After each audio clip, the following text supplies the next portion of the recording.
And she argues that beautifully, that they're failing to properly discharge their economic and commercial duties when they're obsessing about this stuff. And this ESG fad that we have seen in corporate Australia, it's already being discontinued in the US. It's been discredited in multiple states where governors have come out and spoken out against this. But here, there seems to be no awareness that this ESG obsession isn't all rainbows and light. There's actually a really dark activist, leftist imperative behind it that is divisive. When you're serving the best interests of your key stakeholders, your shareholders and your staff, you should not be getting involved in these games. Absolutely. I think, often, not always, Australia will lag behind what's happening in the corporate world and even culturally in the US by a few years. So the unraveling of the US is very current. Bill Ackman and Harvard, Florida just banned it in their state government, and there's other things. As that happens, I would expect to see it trickle down into other Western nations and Australia probably in the next 3 to 5 years, if not sooner, but we shall see. Now, related to that, corporate insolvencies are set to reach the highest level since the global financial crisis, with insolvencies this year tracking 36% higher than pre-COVID levels. This is not surprising when you look at not just the interest rate increases, the cost increases, limp consumer spending.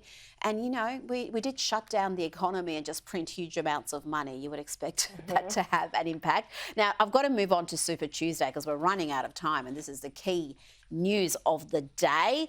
It's looking like Trump v. Biden again. Trump just having a super Tuesday. How do you see these results? No surprise, I think, to what all the polls have been saying and what people can see with their own eyes and ears, that he is dominating, is expected to dominate in all the states that have closed as we speak, dominating Nikki Haley. Everyone expects that she'll suspend her campaign after today because he will have the delegates needed to clinch the nomination. If not today, it'll be soon, in a few weeks' time.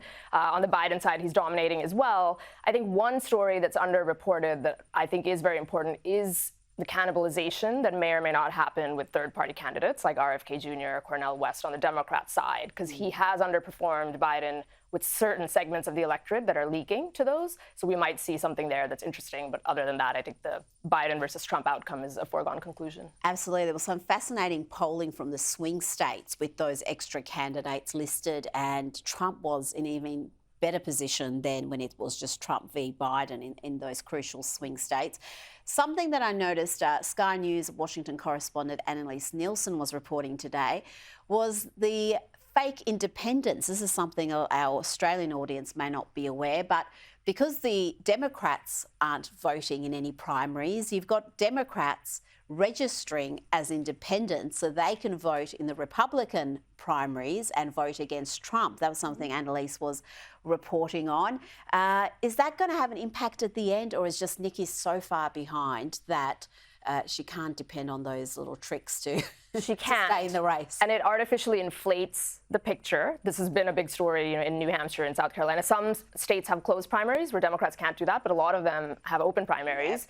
And there is polling that suggests people who actually voted for Biden in 2020 are voting for Nikki in the general election.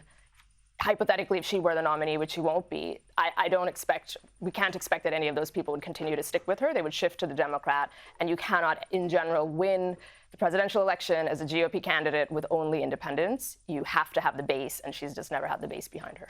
And we showed the results, and they're pretty emphatic wins to Trump pretty much across the board. Differing margins, but all very comfortable wins. Kosha Gada, thank you so much for your time this evening.